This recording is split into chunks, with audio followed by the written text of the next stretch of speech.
राम राम सभी किसान साथियों को। आप सभी का हमारे YouTube चैनल सौरभ गोस्वामी किसान में स्वागत है। आज हम बात करने वाले हैं मटर की फसल की। तो किसान साथियों, हम आज मटर की खेती के बारे में थोड़ी सी चर्चा करेंगे। कितना बीज डालना चाहिए, कब लगानी चाहिए, खरपतवार के समय पर क्या प्रबंध करना चाहिए और फूल फल वाली अवस्था में क्या करना चाहिए, तो सारे विषयों पर आज बात करेंगे। तो सबसे पहले हम बात करते हैं कि मटर एक ऐसी फसल है जो दालों में गिनती की जाती है और दाल वाली फसल कही जाती है। इसकी बुवाई का एक अच्छा समय है, आप अक्टूबर और नवंबर के बीच में इसका की बुवाई कर सकते हैं। और बुवाई के लिए ये जो समय है वो बहुत ही सटीक अच्छा माना जाता है इस फसल के लिए। तो हमें इस समय पर बुवाई करनी चाहिए। और हम अगर खाद पानी की अगर बात करें तो हमें इसमें यूरिया, पोटास और DAP, अगर हमारे खेतों में कहीं कोई कीट की व्यवस्था अगर परेशान करती है, दीमक वगैरह, तो हमें फिप्रोनिल साथ में डाल करके बुवाई करनी चाहिए। अगर हम बात करें बीज की कितना हमें डालना चाहिए, तो 1 बीघे में आप 8 से 10 किलो प्रति बीघा के हिसाब से मटर की खेती के लिए बीज की मात्रा आपको खेत में लगानी चाहिए।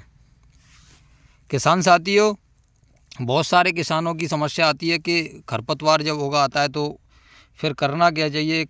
ये ऐसी फसलें हैं कि अगर हम इस पर छिड़काव करेंगे खरपतवारों का, जो दवाइयाँ आती हैं उनका, तो कहीं ना कहीं हमारी फसल में भी नुकसान हो सकता है।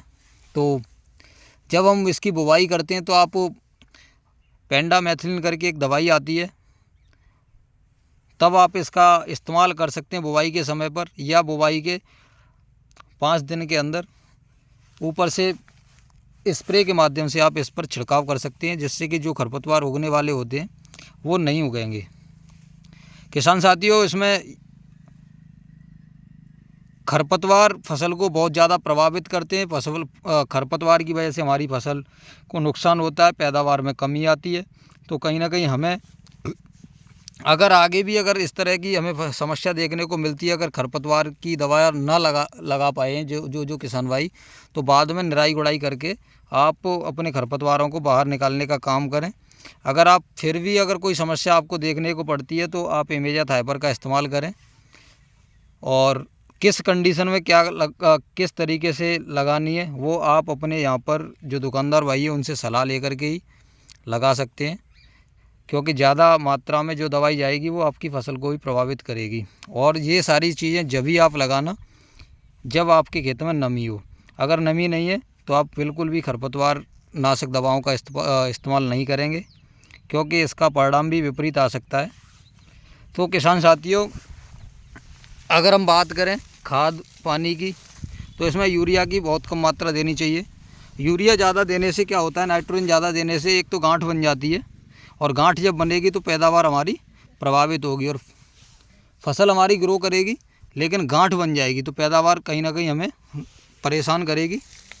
तो इसलिए यूरिया का ज़्यादा प्रयोग ना करें। और इसमें सिंचाई की भी ज़्यादा आवश्यकता नहीं होती है।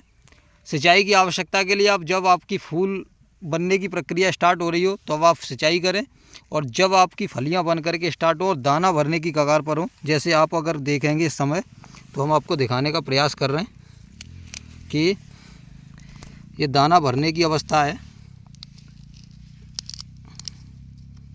और इस समय आप थोड़ी सी सिंचाई का प्रयोग करें। आप देख रहे होंगे 2, 4, 6, 8, 9 और 2, 11 दाने थे इसके अंदर। तो काफ़ी अच्छी फलियां भर के आएंगी। तो आप इस समय पर आप इसमें जैसे 05234 का इस्तेमाल कर सकते हैं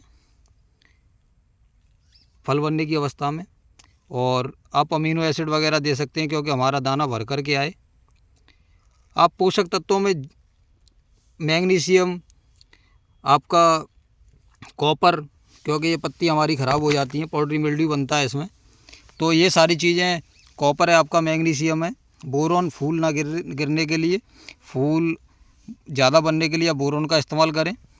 और भोजन पर्याप्त तरीके से बनता रहे, इसके लिए आप पोषक तत्वों, सूक्ष्म पोषक तत्वों का भंडारण आप फसल पर करते रहें। ज़्यादा छिड़काव भी नहीं होते हैं। और किसान साथियों, एक विशेष ध्यान रखें कि हमें जब सिंचाई करें तो हमें ज़्यादा पानी न लगाएं इसके अंदर, क्योंकि ज़्यादा पानी लगाने से हमारी फसल के जो दाने होते हैं ना, जो जड़ें होती हैं सॉरी, तो जड़ें खराब हो जाती हैं, गल जाती हैं, जिससे उकठा की समस्या बन जाती है और फसल हमारी पीली पड़ करके ख़त्म हो जाती है। तो इन सब चीज़ों का हम विशेष ध्यान रखेंगे।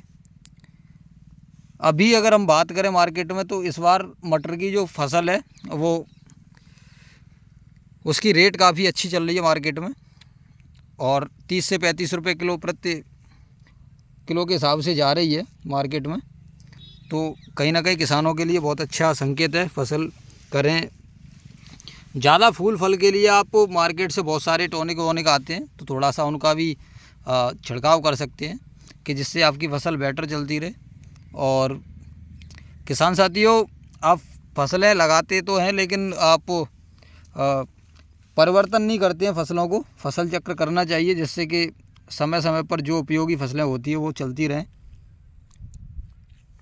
और बहुत ध्यान रखें कि आप जब भी अपनी फसल लगा रहे हैं तो पोषक तत्वों का पूरे तरीके से ध्यान रखें, क्योंकि पोषक तत्वों के होने से ही आपकी फसल काफ़ी अच्छी चलेगी। तो बहुत बहुत धन्यवाद आप सभी का हमारे साथ जुड़ने के लिए।